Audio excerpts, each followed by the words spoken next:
Assalamualaikum warahmatullahi wabarakatuh.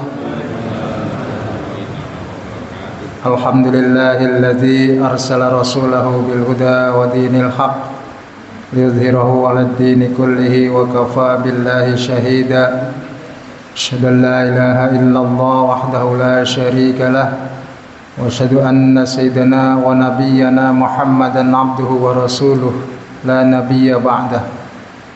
Allahumma salli ala sayyidina Muhammadin ibni Abdillah wa ala alihi wa ashabihi wa man tabi'ahu ila yaumil qiyamah. Amma ba'd. Faqala ta'ala fi kitabihil karim wa huwa asdaqul qailin. A'udzu billahi minasyaitonir rajim. Bismillahirrahmanirrahim. May yuridillahu khairan yufaqihu fid din. Sadaqallahul azim. Wa qala ta'ala fi kitabil karim fi ayatil akhar innallaha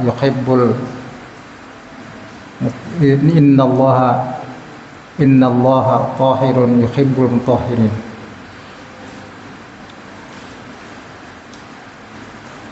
Puji syukur kita panjatkan kehadirat Allah Subhanahu wa taala atas berkat rahmat hidayah dan inayahnya kepada kita semua di pagi hari ini, di cuaca yang cukup hujan ya.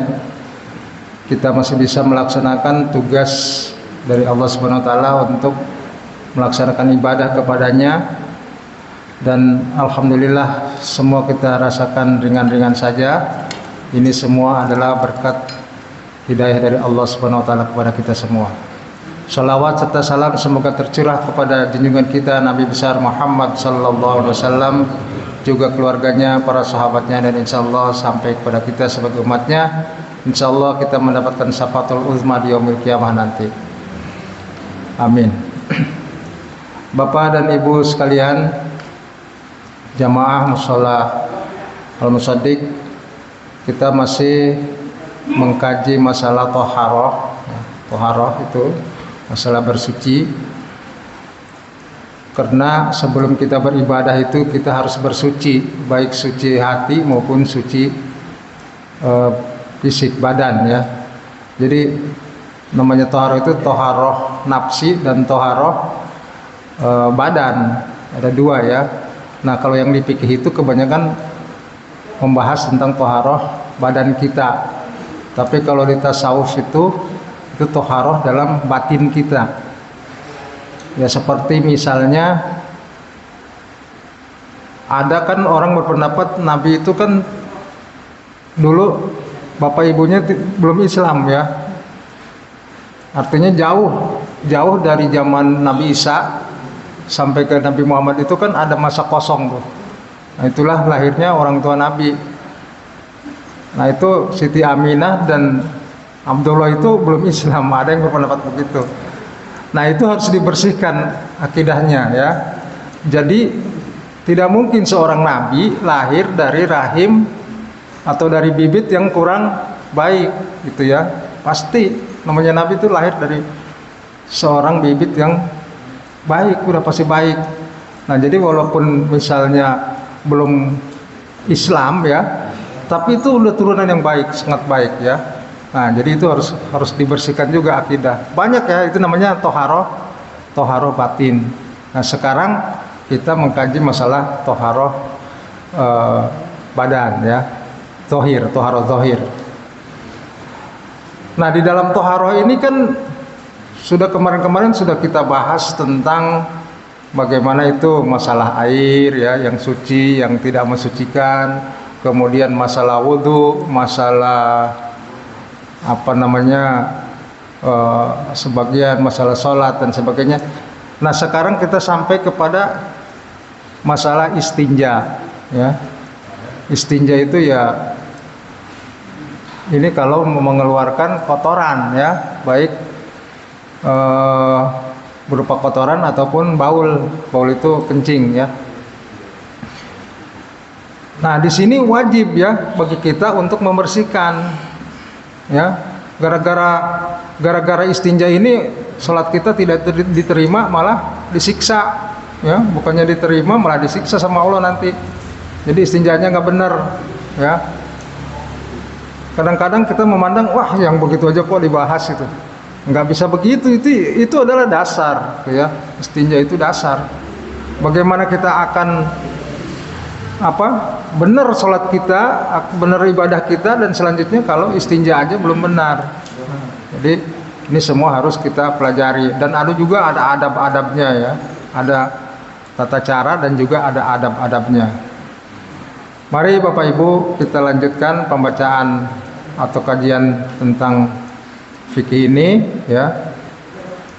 Yang selanjutnya kita lanjutkan. A'udzubillahi minasyaitonirrajim. Bismillahirrahmanirrahim.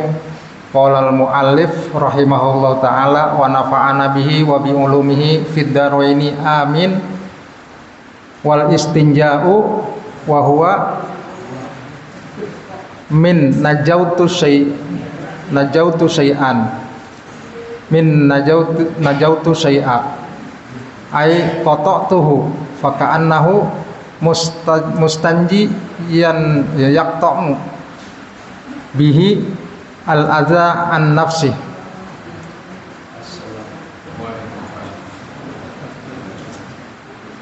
Bermula ini adalah pasal fil istinja'i, di dalam pasal istinja, di dalam hal istinja, wa adabi qadil hajat, dan adabnya membuang hajat. Istinja itu adalah berasal dari kata najautu syai'a, aku memutus sesuatu, aku melepas sesuatu. Ai qata'tuhu, atau jelasnya adalah memutus, ya, memutuskan sesuatu dengannya, ya. Ini maksudnya memutuskan apa? Memutuskan si najis dengan badan kita, ya. Jadi memutuskan najis itu dengan badan kita, jadi supaya lepas tuh najis itu. Faka'annal mustanji yaqta'u bihil adza an nafsi. Jadi seperti seolah-olah seorang yang sedang istinja itu memutuskan sesuatu al-adza, sesuatu yang madarat an nafsi, daripada dirinya. Jadi kita beristinja itu menurut pengarang kitab ini adalah bahwa memutuskan sesuatu najis, sesuatu mudorot yang menghalangi kita untuk beribadah dari dalam diri kita, dari diri kita. Jadi kita lepaskan, kita bersihkan. Ini asal bahasanya Bapak Ibu. Wajibun min khurujil bauli wal ghaid bil ma'i awil bahri wa ma fi ma'nahu min kulli jamidin tahirin qali'in ghairi muhtaramin. Jadi hukumnya wajib hukumnya beristinja dari keluarnya pipis, ya, kencing, dan juga dari buang air kotoran. Dengan apa? Bisa dengan air, ya, bisa dengan batu, bisa dengan sesuatu yang hampir serupa dengan fungsi air dan batu itu. Seperti misalnya barang yang keras, tetapi juga dia barangnya suci, kering, dan juga bukan barang yang dimuliakan. Apa sih barang yang dimuliakan? Seperti misalnya kan roti itu kan keras juga, ya. Roti ada yang keras, ada yang kasar juga, itu boleh. Tapi itu barang yang dimuliakan, dimakan, jangan. Atau kita punya permata, berlian, ya, tapi kasar misalnya, kering juga, itu jangan juga, karena itu dipakai untuk perhiasan. Jadi yang boleh apa? Yang boleh itu air, kemudian batu juga harus suci, ya. Kemudian juga apa-apa yang menyerupai fungsinya seperti air dan batu itu. Benda keras, tisu boleh, ya. Tisu boleh untuk berbuat istinja, ya, tisu. Pokoknya keras, ya, kemudian suci, kering, itu boleh, ya. Tetapinya al-afdol ayyastanjia awalan bil ajhar summa yutsbi'uha saniyan bil ma. Tetapi yang paling utama adalah beristinja itu awalan pertamanya dengan ahjar, dengan batu. Kemudian diikuti yang keduanya dengan air. Itu yang paling afdol, Bapak Ibu, kalau misalnya di mana gitu ya. Kalau sekarang kan sudah semuanya air ada ya. Tapi ini kan ulama membahas seperti ini, takutnya yang lagi nggak ada air ini ya. Sampai sedetil ini kalau ulama itu menjelaskan. Jadi diikuti dengan air. Dengan batu dulu, diikuti dengan air, itu yang lebih utama. Wal wajibu salasu mushatin, dan wajib 3 kali usapan. Nih kalau dengan batu ya. Kalau dengan batu itu wajib 3 kali usapan. Walau bisalah sati atrofin hajarin wahidin. Boleh juga batunya satu tapi punya sisi 3. Ya. Pertama sisi yang sebelah sini kita usapin, kemudian usapin lagi sebelah selainnya lagi, usapin sebelah lainnya lagi. Berarti batunya itu segitiga kali ya. Nah, jadi ini kalau pakai batu itu 3 kali Bapak Ibu ya. 3 kali. Kemudian batunya boleh 3 atau lebih, atau batunya satu tapi memiliki 3 sisi ya. Gitu. Wa yajuzu ay yaqtasiru al mustanji 'alal ma'i au 'ala salasati ahjarin yunaqi bihinna al mahal in hasala il intiqa'u biha. Jadi boleh untuk mempersingkat ya, atau mengkosor itu meringkas seorang mustanji itu alal ma'i, atas air saja, atau atas batu, 3 batu, yunaqo bihin al mahal, jadi membersihkan tempat yang kotor itu. Jadi boleh aja dengan air aja, boleh juga dengan 3 batu saja ya. Itu kalau dia mencukupi untuk membersihkan itu. Tadi kan yang utama air, batu dulu 3, terus air.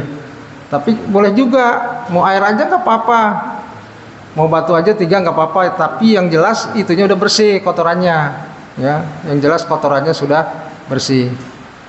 Kalau sudah bersih, sudah kira-kira yakin bersih, ya nggak apa-apa dengan 3 batu. Tapi kalau kurang yakin maka ditambah batunya menjadi ganjil. Misalnya 3 kali kan disunahkannya ganjil tuh, 3 kali tambah lagi 2 kali jadi 5 kali gitu. Wa illa zada 'alaiha hatta yunaqqa. Jadi kalau kurang batu itu maka boleh ditambah dengan batu yang lain supaya semuanya bisa terpenuhi. Wa yusannu ba'da dzalika at-taslis itu ya. Jadi disunahkan setelah yang kita selesai nih, yakin sudah bersih pakai batu, itu taslis. Taslis itu ganjil. Jadi memang hitungan itu Allah ganjil kan, cuma satu Allah itu. Tapi Allah menyukai yang ganjil. Itu firman-Nya itu. Innallaha apa? Jadi Allah itu ganjil dan menyukai yang ganjil.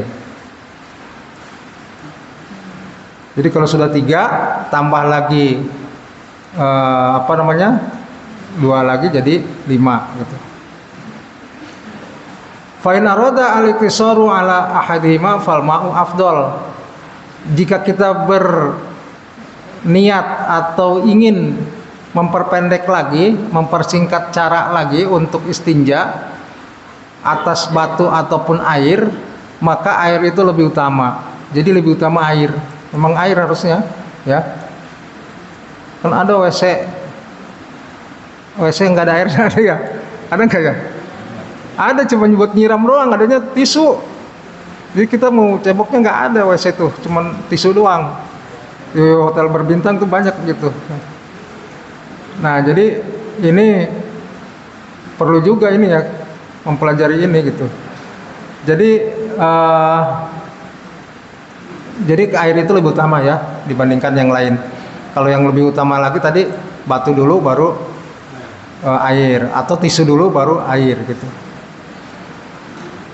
Kemudian li'annahu yuzilu ainan najasah wa asarwa, karena air itu pasti mengalirkan ain najis dan juga asarnya, bekasnya ya. pasti mengalir.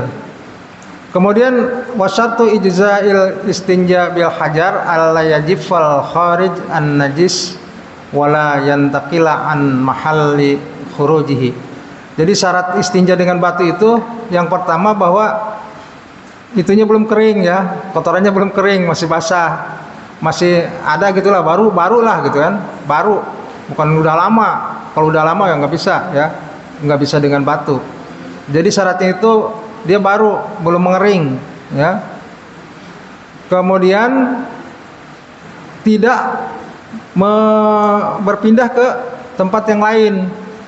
Jadi kalau misalnya di dubur ya di sekitar putaran itunya aja ya, tidak menyebar ke yang lain, misal ke paha atau kemana.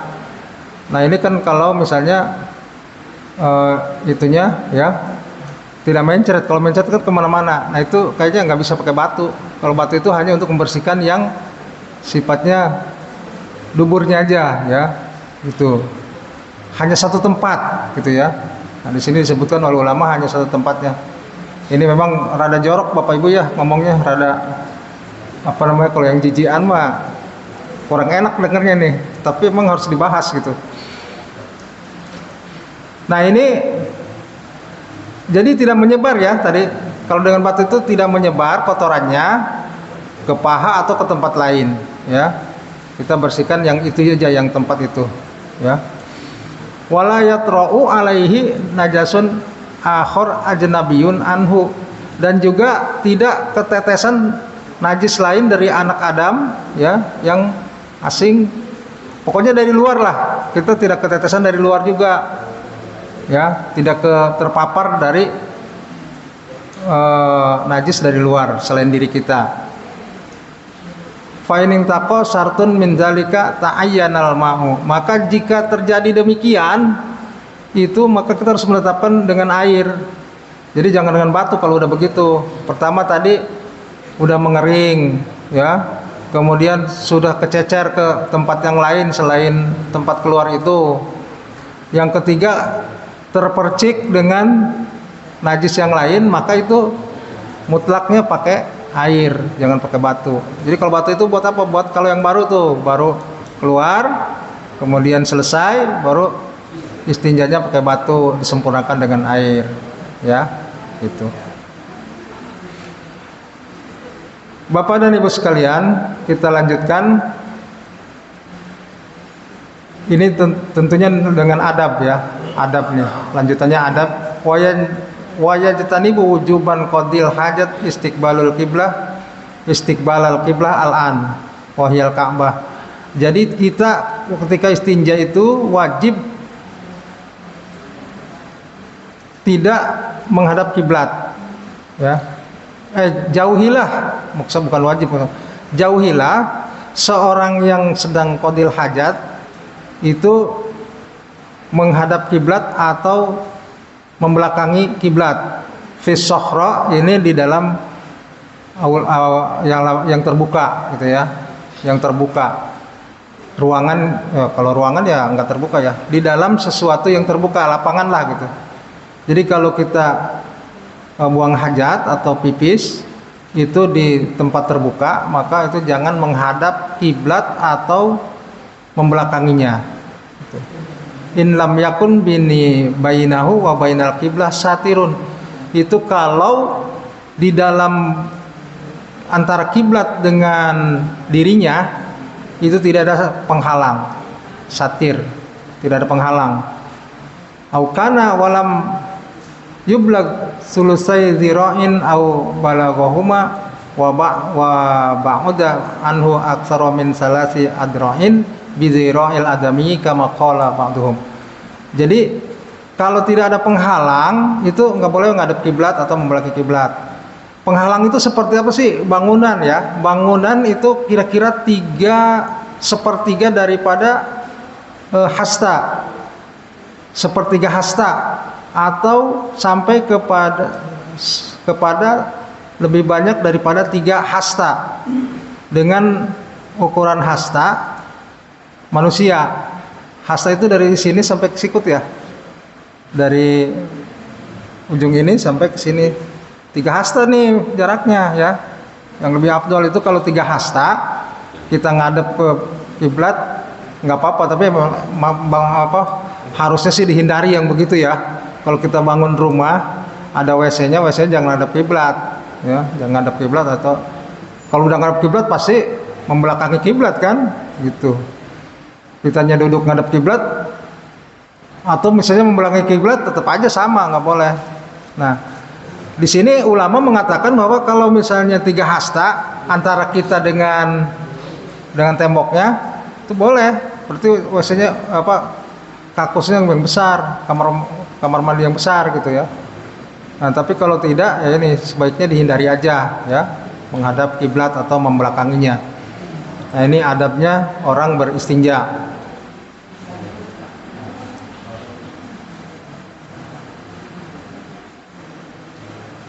Wal bunyanu fi hadza kas-sahra bisyarti al-madhkur illal bina al-mu'adda li qada'il hajat fala hurmata fiha mutlaqan. Jadi ya itu tadi ya. Jadi kalau di WC-nya sesuai syarat tadi itu enggak masalah ya. Tapi sebaiknya dihindari.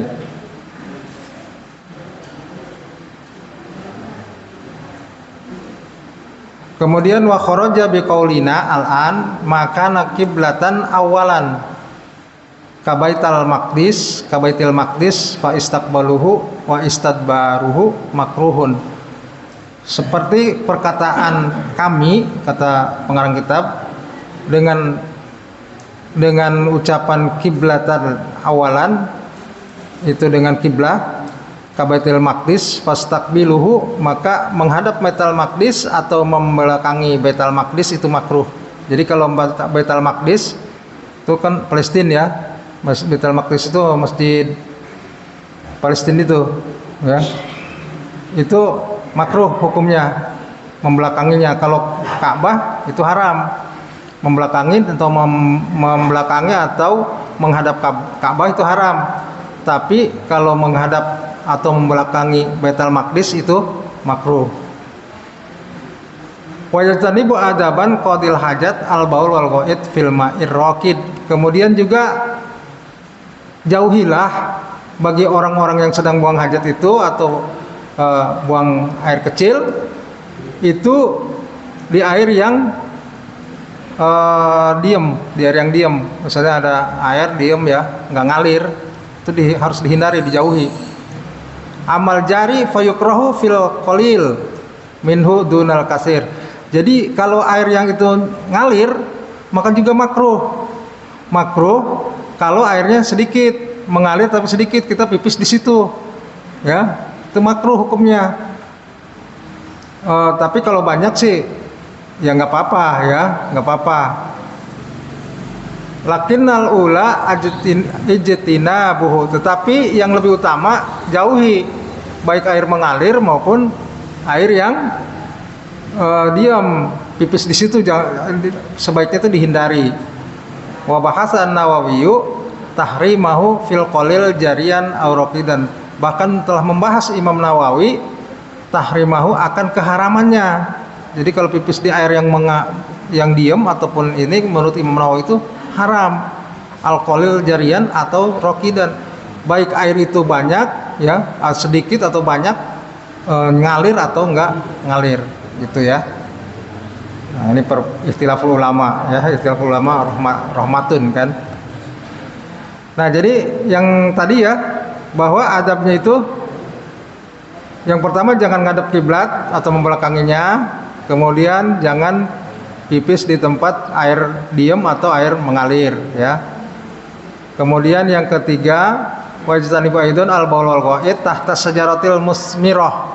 Jangan juga ya, kita harus menghindari pipis di bawah pohon yang berbuah ya, di bawah pohon yang berbuah. Baik waktu berbuah itu waktu musim buah ataupun selain musim buah. Misalnya lagi berbuah nih, pohon rambutan, kita pipis enak banget di situ ya. Gitu ya. Itu harus dihindari ya. Ini sebenarnya tidak diterangkan haram atau halalnya ya, haram atau halalnya, tapi hindari gitu ya, ijtinab. Jadi jauhi gitu ya, yang begitu tuh. Adab ini termasuk adab.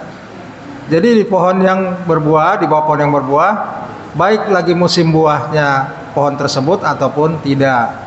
Kemudian juga harus menjauhi ma dzukira fit thoriq al masluk linnas. Ya, jelas ini mah ya.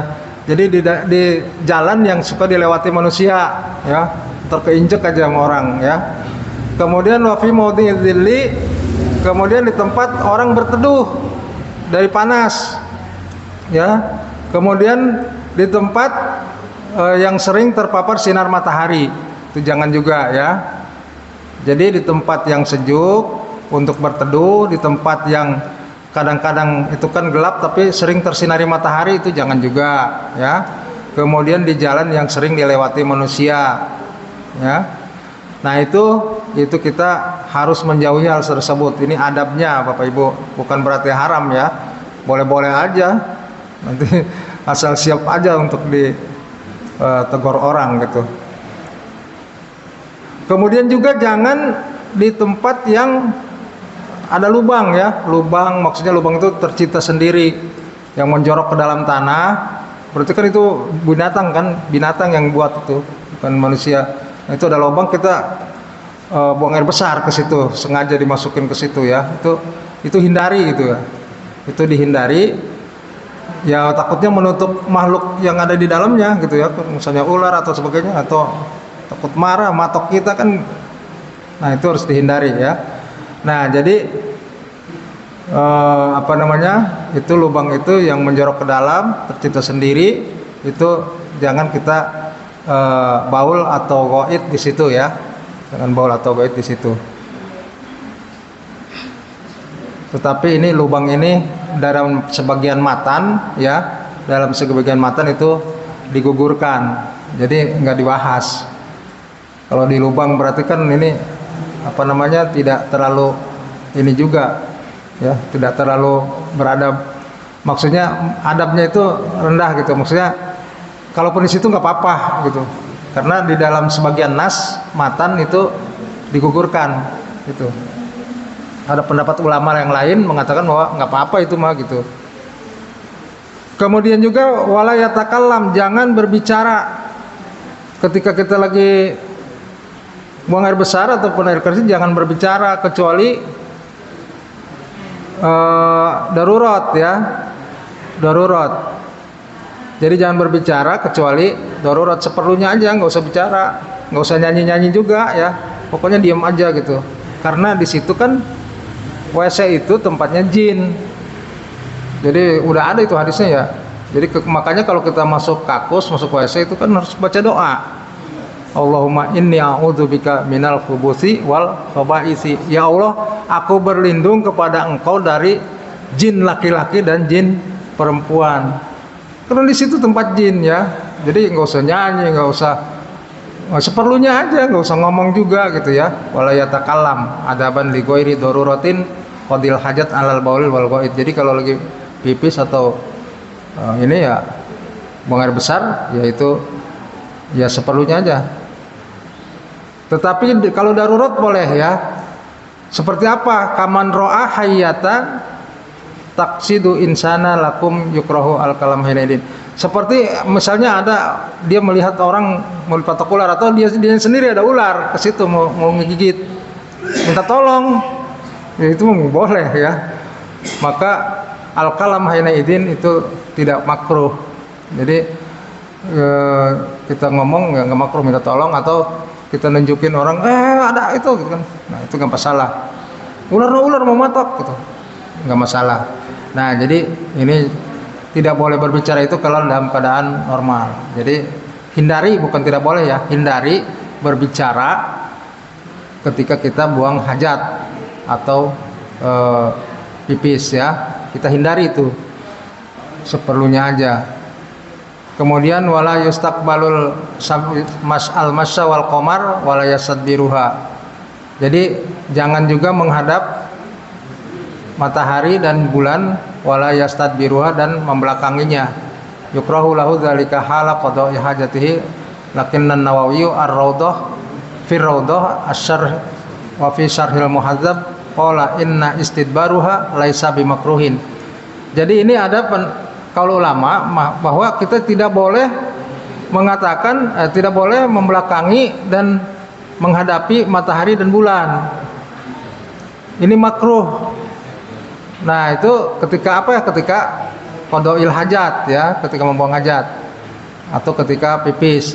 Tetapinya Imam Nawawi di dalam kitab Raudhah dan di dalam kitab Syarhul Muhadzab itu mengatakan bahwa membelakangi atau menghadapinya itu tidak makruh. Jadi kalau Imam Nawawi mengatakan itu tidak makruh. Nah, tadi ikhtilaful ulama lagi ya. Jadi membelakangi matahari dan bulan atau menghadap matahari dan bulan itu tidak makruh menurut Imam Nawawi. Wa qala fit tahqiq, dan berkata Imam Nawawi dalam kitab tahqiq, inna karahatal istiqbalihima la aslalaha, bahwa sesungguhnya makruhnya menghadapi matahari dan bulan atau membelakanginya la asla, tidak ada dalil laha baginya. Jadi dalilnya nggak ada. Wa qaluhu wala yastaqbil, dan juga sama dengan membelakanginya ya. Akhirnya apa? Sakitun fi ba'din nusakhil matan, maka hal tersebut membelakangi dan menghadapi matahari dan bulan itu menjadi gugur hukumnya fi ba'din nusakhil matan, di dalam sebagian besar teks-teks kitab fikih itu. Nah, ini tentang istinja ya Bapak Ibu. Memang istinja ini ya kelihatannya jorok, tapi itu memang harus kita lakukan ya, harus kita lakukan sehingga kita bisa melaksanakan ibadah dengan suci ya. Karena tanpa suci ibadah kita tidak akan diterima oleh Allah.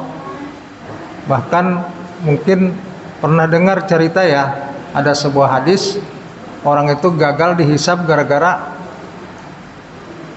misalnya kencingnya berdiri atau kencingnya tidak cebok, tidak istinja ya. Nah, itu hal-hal yang seperti ini ya harus kita perhatikan ya.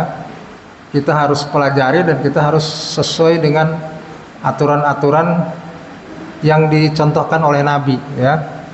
Jadi ini semua pendapat-pendapat ulama itu kan mereka sudah baca dari hadis-hadis Nabi semua. Makanya ini uraiannya kadang-kadang tidak kembali ke hadis, tapi ini udah sesuai dengan hadis semua ya. Tetapi kalau lebih kitab yang lebih lebar lagi, lebih panjang lebar lagi, itu hadisnya dicantumkan ya gitu. Nah, ini pendapat ulama itu udah jelas menuntun kita bagaimana kita supaya suci lahir dan suci batin. Dalam hal ini suci lahir ya gitu. Nah, ini tentang istinja ya. Selanjutnya seperti yang tema yang disebutkan oleh Pak Anjar di dalam di dalam grup ya, ada tentang kewajiban mandi ya, hal-hal yang mewajibkan mandi. Jadi kita ini kenapa sih wajib mandi ya? Faslun fi mujibil ghusli, pasal dalam menerangkan tentang yang mewajibkan mandi. Wal ghuslu lughatan sayalan wal ma'i ala syai'in mutlaqan. Mandi itu menurut bahasa adalah mengalirkan air atas syai'in mutlaqan, atas sesuatu secara mutlak. Wa syar'an sayalanuhu ala jam'il badan biniyati makhsusatin, bahwa mengalirkan air itu kepada seluruh badan dengan niat yang dikhususkan. Jadi kalau mandi itu ada niatnya, niat mandi ya. Walaupun kita nggak ngucap ya kan pasti udah dalam hati, saya mau mandi dulu, itu udah niat ya. Jadi jangan niat itu niat saya mandi ini gitu kan karena saya mau sholat Jumat, karena ini nggak begitu juga, nggak apa-apa. Kita udah ada kehendak dalam hati itu, saya mau mandi, itu udah niat namanya. Jadi kalau tanpa niat berarti itu bukan mandi menurut syariat ya. Jadi secara syariat mengalirkan air ke seluruh badan biniatin makhsusatin, itu dengan niat yang khusus ya. Niat menghilangkan hadas besar, niat mau sholat Jumat, niat untuk yang lain gitu kan. Jadi secara khusus.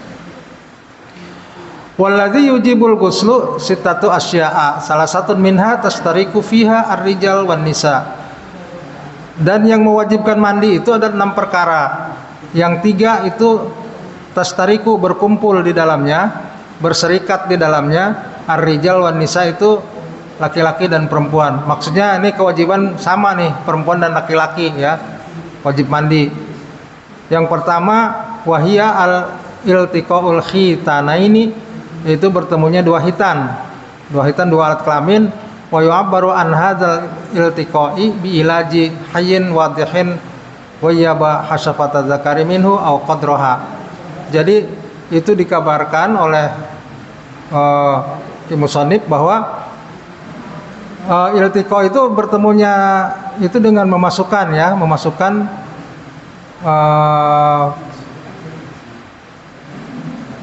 jorok lagi ya, memasukkan Mr. P ke dalam Mrs. P ya, itu baik hanya ujungnya doang atau seluruhnya ya, keluar mani atau enggak itu tetap harus mandi ya. Nah jadi itu harus mandi ya, itu baik perempuan maupun laki-laki yang terkumpul. Itu maktuha fi farjin, jadi di dalam masuk ke dalam farji. Nah kemudian wa yasirul adamiyu al mulaju fihi junuban bi ilaji madzukira.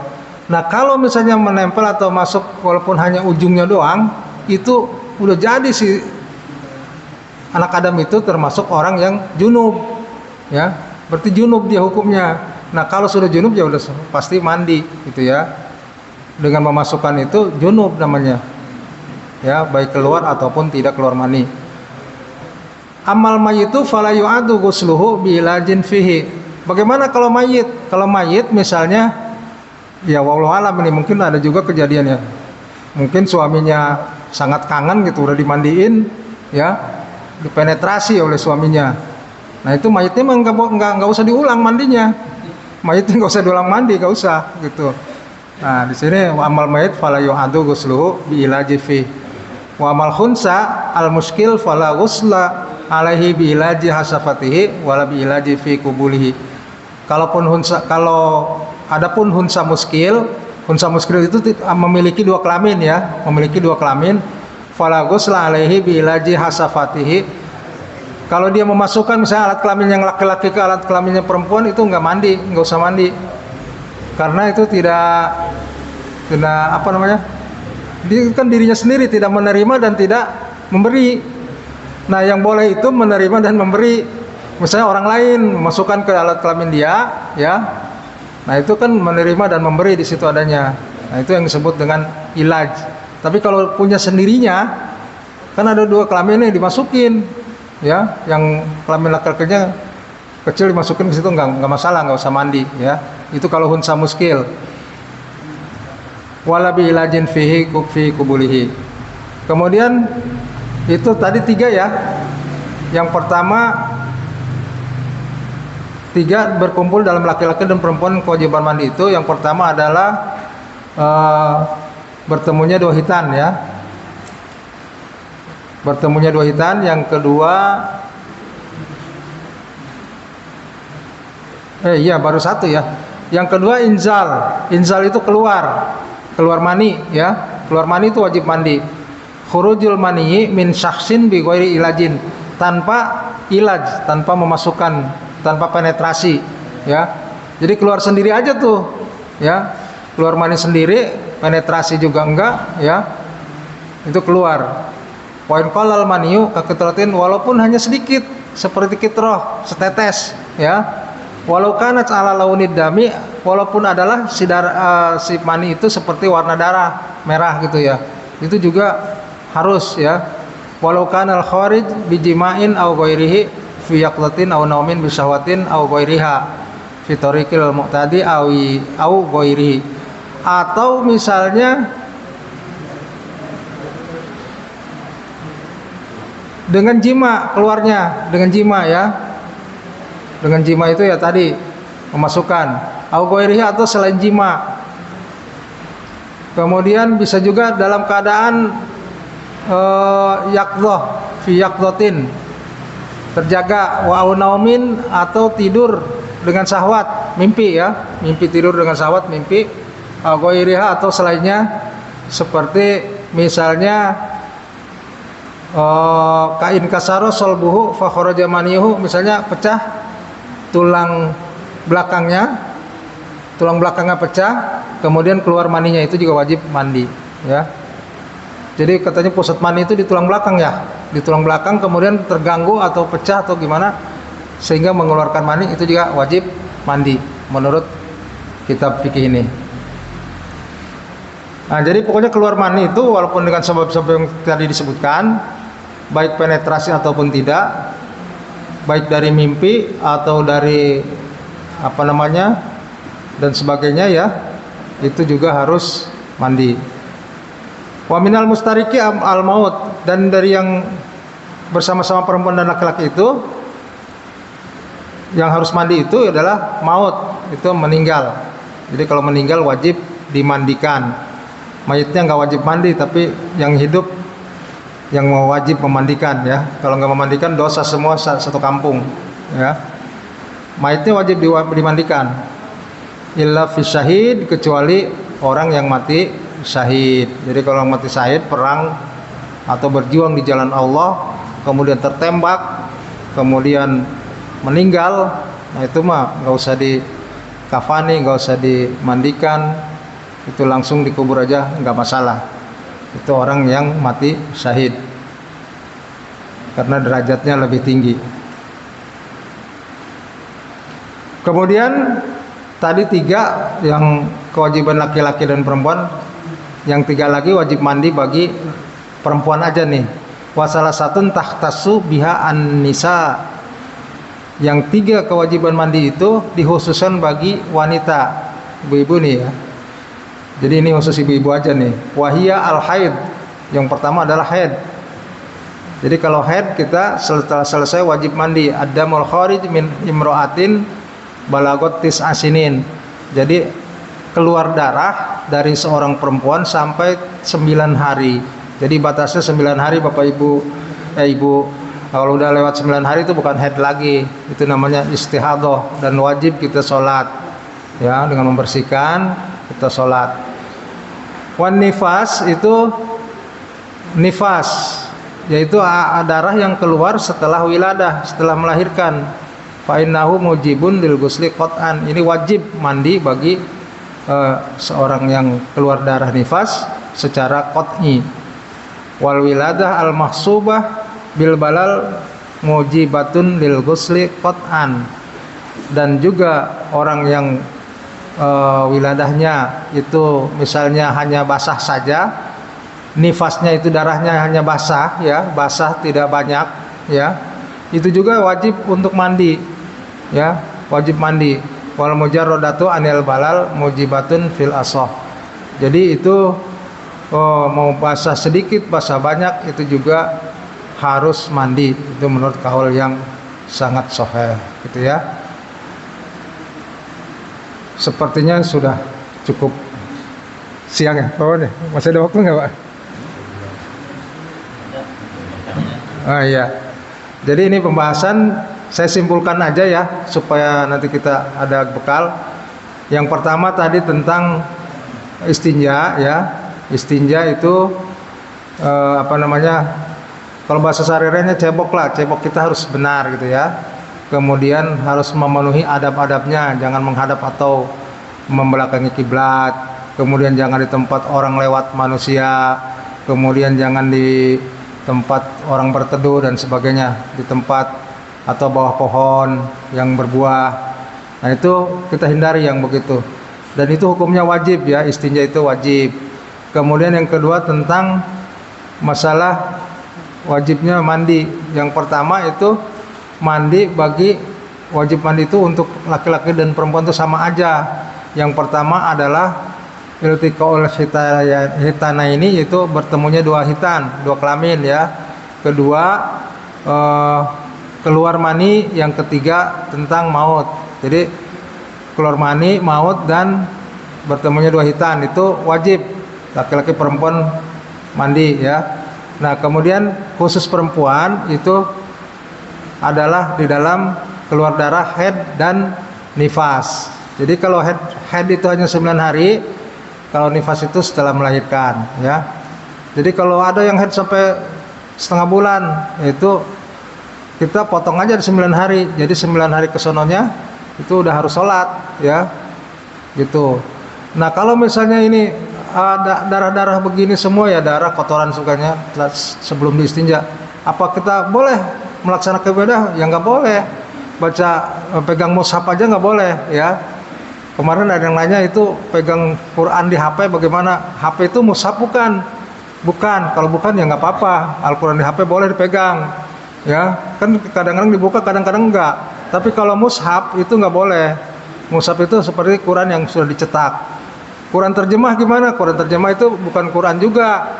Itu Quran dan ada terjemahan. Jadi yang disebut mushaf itu adalah memang benar-benar Quran semua isinya, gitu ya. Nah, jadi ini semua dalam rangka kesucian kita, dalam rangka ibadah kita diterima oleh Allah Subhanahu wa taala. Demikian yang perlu saya sampaikan pada kajian minggu pagi ini.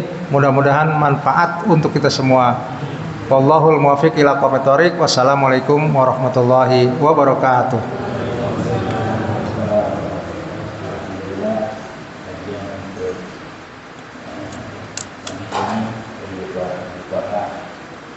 Cukup gamblang mengistimewakan mandi, dan itu awal dari kita sebelum melakukan wudhu, ya istilahnya atau mandi ini harus dilakukan dulu. Wudhu juga ngasah, ngasah wudhu, ya sholat juga ngasah. Jelang berat, bahkan ada istilahnya keluar rumah itu buka pintu, kita jangan sampai lagi junub, karena bumi pun juga teriak gitu. Diinjak kita dalam kondisi kurang bersih. Nah, itu ada istilah dari sepuh. Nah, ini masih ada waktu kita terbit matahari jam 5.59 plus 10 menit berarti jam 6. Jadi masih ada waktu kurang lebih nanya cuma waktunya 6 menit kasih untuk pertanyaan bagi jemaah yang masih kurang jelas. Ada sesi pertanyaan, ada teman-teman lagi. Kami persilakan. Siapa? Ini Pak. Ya, silakan. Assalamualaikum warahmatullahi wabarakatuh. Waalaikumsalam warahmatullahi Pak Ustadz, saya mau bertanya nih, kalau junub, tadi istrinya kan bisa pakai batu. Nah, kalau junub nggak ada air, bagaimana Pak Ustadz mandinya? wabarakatuh. Oh. Ya, sudah. Kalau junub tidak ada air, yaitu kalau tidak ada air kan ada lagi hukumnya tayamum, ya. Jadi ketika kalau fikih itu kan metode bagaimana kita untuk suci. Yang pertama misalnya ada air ya air, tapi kalau ketika kita sudah waktunya mau sholat Jumat misalnya, ya, sholat Jumat kan nggak bisa ditunda. Kalau sholat asar, sholat ini kalau darurat misalnya air pumpnya belum mengalir, kita tunggu dulu lah air pump mengalir gitu kan. Nah, tapi kalau sholat Jumat tuh udah waktunya jam segitu, sementara kita masih junub, ya, ya berarti kalau nggak ada air harus cari dulu airnya sampai nggak ketemu, baru kita tayamum. Ya, tayamum seperti biasa tayamum, ya, gitu. Itu untuk menghindari atau untuk mengatasi, ya, kalau kita tidak ada air. Tapi kalau zaman sekarang ya air tuh udah banyak, ya. Insya Allah semuanya akan tertangani. Bagaimana kalau kita junub, ya. Gitu.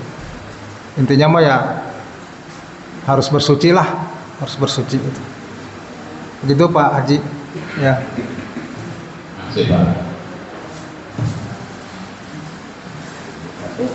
Selanjutnya ada lagi pertanyaan, ada waktu, silakan. Ya, Pak Haji Kasasi, silakan.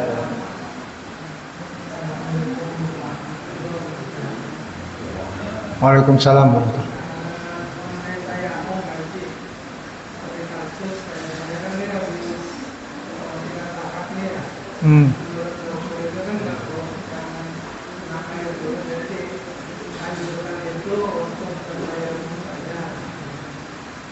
ini pada saat kita tayamum itu apakah tayamumnya itu setelah masuk waktu atau sebelum masuk waktu itu boleh, tapi kan kalau sebelum masuk waktu seperti misalnya subuh nih gitu kan belum subuh itu tayamum gitu kan. Iya. Itu boleh atau tidak gitu. Iya, iya. Jadi kalau tayamum itu hanya untuk satu waktu, Bapak. Jadi misalnya kita mau sholat nih, tayamum. Sholat berikutnya, misalnya sholat asar, ya tayamum lagi gitu. Jadi nggak bisa untuk beberapa waktu, karena kan tayamum itu sangat mudah ya. Jadi tidak seperti wudhu. Kalau wudhu itu kalau belum batal, ayo aja. Dari pagi sampai malam juga kita nggak wudhu lagi, nggak apa-apa. Kalau tayamum itu untuk satu waktu aja. Jadi kalau misalnya Bapak mau sholat subuh, ya udah tayamum sebelum sholatnya, gitu ya. Jangan tayamum masih lama sholatnya, tapi tayamum nggak usah begitu juga. Nanti aja pas mau sholat kita bertayamum. Karena tayamum itu gantinya wudhu, ya gantinya mandi besar. Itu kalau tidak ada air atau kalau ada hal-hal yang menurut medis, menurut dokter itu tidak boleh pakai air atau kena air. Misalnya ya tadi misalnya ada luka yang memang tidak boleh kena air, itu bertayamum, tapi itu harus sesuai dengan ilmu kedokteran, ilmu medis ya, bukan kita ngarang-ngarang sendiri gitu. Itu Pak Haji ya, mudah-mudahan bisa menjawab bahwa tayamum itu hanya untuk satu waktu. Jadi katanya tayamumnya itu sebelum masuk waktu kita boleh ya boleh. Iya, sebelum masuk sholat kita tayamum dulu. Iya. Iya nggak apa-apa ya. Tapi itu berlakunya hanya untuk satu sholat subuh aja. Ntar sholat misalnya duha ya tayamum lagi gitu. Duhur apalagi udah kalau kejauhan gitu. Ya, lanjut Pak. Cukup silakan yang lainnya. Dari ibu-ibu. Ya, silakan Pak. Assalamualaikum warahmatullahi wabarakatuh. Waalaikumsalam. Tadi Pak Ustaz bilang bahwa dengan kita berdiri sehingga kita tuh terhambat bisa berjumpa. Nah, apa hukumnya kita kalau kita berdiri? Silakan mau sholat di masjid banyak yang menggunakan. Iya, terima kasih Pak Haji Rahmat bahwa kencing berdiri itu ada beberapa hadis orang disiksa gara-gara bukan kencingnya berdiri ya, gara-gara itunya istinjanya tidak bersih, sholatnya tidak diterima dan juga istinjanya tidak bersih. Tapi kalau kencing berdiri memang secara adab kencing itu pertama harus jongkok atau duduk ya. Kalau ada WC duduk. Kenapa? Karena itu akan tuntas. Kalau kita buang air kecil berdiri itu kurang tuntas, nanti pasti ada yang keluar lagi ya. Kalau jongkok atau ini itu kan ada tata caranya ya. Tata caranya juga bahwa kalau jongkok itu setelah selesai pipis kita dehem sampai 3 kali, kemudian gerakan kita atau dielus-elus itu si punya kita ya supaya keluar semuanya, baru kita cebok gitu. Nah itu udah tuntunan ya. Nah kalau tidak ngikut tuntunan kemudian disiksa ya itu wajar. Tetapi kan itu kalau dosa mungkin bukan dosa besar, itu dosa kecil. Tapi kalau dikumpulin jadi besar, setiap hari begitu ya, jadi besar gitu ya. Nah jadi dosa-dosa itu ya karena kita koleksi setiap hari ya itu akhirnya menjadi dosa besar sehingga dia gagal gitu dalam hisab itu. Nah kalau di masjid ada yang berdiri, nah itu memang perlu rancangan juga ya, perlu rancangan bangunan yang di masjid itu harusnya yang jongkok ya. Tapi kalau ada yang berdiri ya mungkin ada pendapat lain ya, boleh berdiri, yang penting bersih gitu ya. Mungkin juga ada yang begitu ya. Yang jelas istinja itu wajib gitu ya. Jadi dalam hal ini istinja wajib, bahkan orang disiksa gara-gara nggak istinja gitu ya. Gagal dalam hisab gara-gara istijanya nggak benar, sholatnya nggak benar, ngajinya nggak benar gitu. Itu Pak. Jadi hukumnya apa Pak? Kencing berdiri Iya. makruh aja, kurang ini apa, nggak haram, nggak makruh aja itu mah, boleh aja, cuman itu tadi kan akibatnya kalau kencing berdiri kan kurang tuntas ya, nanti keluar lagi ya tetap aja jadi batal sholatnya gitu. Mendingan jongkok aja gitu, hindarilah yang begitu gitu.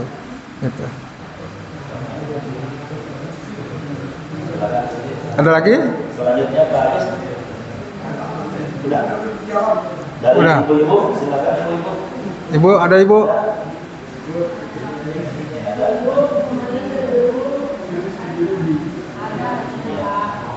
Nggak ada. Oh, ada.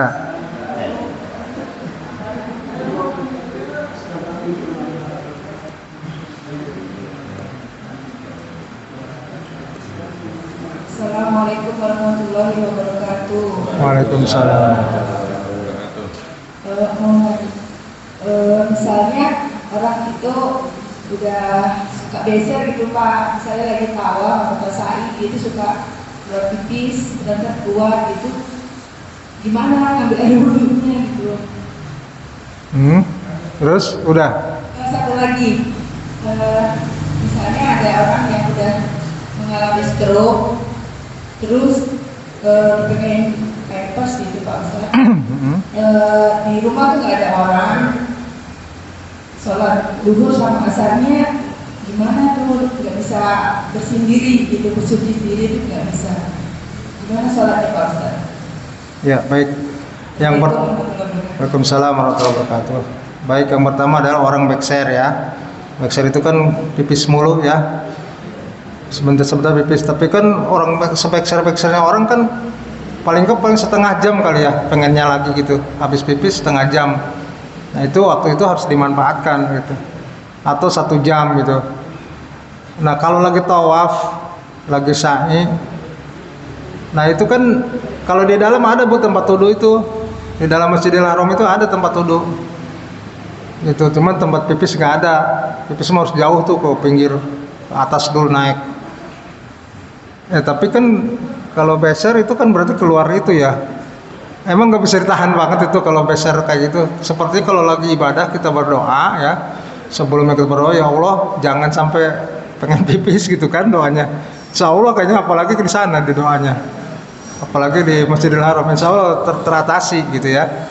Jadi ya kalau namanya beser, keluar kencing atau keluar apa, itu batal ibu. Tawafnya batal, ya sa'inya batal, ya karena itu harus suci, harus punya wudhu. Kecuali darurat, emang udah ini banget ya. Maaf Ya, Pak Ustaz. ya. Gimana Bu? Ya, ibunya ini apa udah uzur gitu, maksudnya pakai antara gitu. Oh iya, kalau udah uzur beda, lain lagi ya, lain lagi hukumnya. Itu namanya inna dururota tu bihal mahdurat. Jadi kalau darurat benar-benar darurat ya, emang ceret lagi ya itu mah, atau gimana lagi ya, kan Allah yang kasih begitu ya, itu mah nggak masalah. Yang penting sebelum melaksanakan itu kita sudah suci dulu ya. Itu sama seperti istinja juga, kita sudah jongkok, sudah digerak-gerakin, sudah diusap-usap semua, tapi masih ceret juga keluar pas ruku misalnya, ya itu mah ya dimaafkan, ma'fu anhu namanya, itu dimaafkan karena memang itu sudah penyakit, beda dengan yang normal gitu ya. Ibu begitu nggak apa-apa ibu, itu teruskan aja pakai pempes, tapi jangan membasahi lantai tempat tawaf atau lantai tempat sa'i, pakai pempes gitu. Nah orang yang stroke apapun ya, nggak bisa jalan kan sholat itu wajib. Bisa berdiri, nggak bisa berdiri, duduk, nggak bisa duduk, berbaring ke kiri, nggak bisa berbaring ya celentang, nggak bisa celentang ya dengan hati. Wajib, sholat itu wajib. 1 kali meninggalkan sholat belum tentu itu bisa dibayar dengan 1000 sholat ya, belum tentu ya, karena wajibnya sholat itu ya seperti itu. Jadi wajib ibu itu sholat, bagi yang stroke dan sebagainya, makanya harus ada yang nungguin, diwuduin gitu ya. Kalau nggak bisa wudu ya tadi di tayamumin aja gitu ya, gitu. Wajiblah itu sampai kita meninggal, dari kita balik sampai meninggal itu jangan sampai tinggalkan sholat. Mau terlambat sholatnya masih mending dibandingkan nggak sholat sama sekali gitu ya, atau malah sengaja ya nggak sholat, lagi di jalan tanggung nggak, pas jalan nggak ada lagi masjid di jalan tol macet, mau sholat ini kayak temen saya tuh jalan tol macet, akhirnya dia keluar aja minggir, ngampar sajadah di situ, wudunya pakai aqua gitu ya. Nah itu kan menyengsarakan, tapi emang harus wajib gitu ya, wajib sholat itu, jangan sampai. Nah jadi Bapak Ibu ya, kalau sholat mau yang sakit mau yang ini itu semuanya sudah ada cara-caranya, jangan sampai ditinggalkan. Itu Ibu ya. Ala hadhihi niyah wa likulli niyatin shalihah wa ila hadratin Nabil Mustafa Sayyidina wa Habibina wa Syafi'ina wa Maulana Muhammadin sallallahu alaihi wasallam. Al-Fatihah. A'udzu billahi minasyaitonir rajim. Bismillahirrahmanirrahim. Alhamdulillahirabbil alamin. Arrahmanir rahim. Maliki yaumiddin. Iyyaka na'budu wa iyyaka nasta'in. Ihdinas siratal mustaqim. Siratal ladzina an'amta 'alaihim ghairil maghdubi 'alaihim waladdallin. Allahumma shalli wa sallim ala sayyidina Muhammadin fil awwalin wal akhirin wa barik wa sallim wa radhiyallahu ta'ala an sadatina ashabi sayyidina Rasulillah ajma'in. Allahumma ya muyassir kulli asir wa jabir kulli kasir wa ya sahib kulli farid wa ya mughni kulli faqir wa ya muqawwi kulli dha'if wa ya mumar kulli mahif yassir lana kulli asir yassir lana umurana umurad dunya wal akhirah fatasirul asir ilaka yasir. Allahumma ya man la yahtaju ila al-bayani wa tafsir hajatuna ilaka katsir wa anta alimum ya basir. Ya Allah, mudah-mudahan yang punya hajat seperti yang disebutkan oleh pembawa acara itu hajatnya terkabul dengan baik. Ya Allah, mudah-mudahan yang masih jamaah kita yang masih sakit segera diangkat penyakitnya. Ya Allah, yang sedang berusaha semoga diberkahkan usahanya.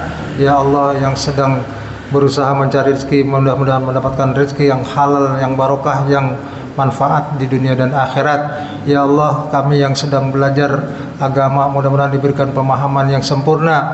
Mudah-mudahan kami mendapat mengajarkan, dapat mengamalkan ajaran-ajaran-Mu ya Allah, sehingga kami bisa diterima ibadah kami di hadapan Engkau nanti.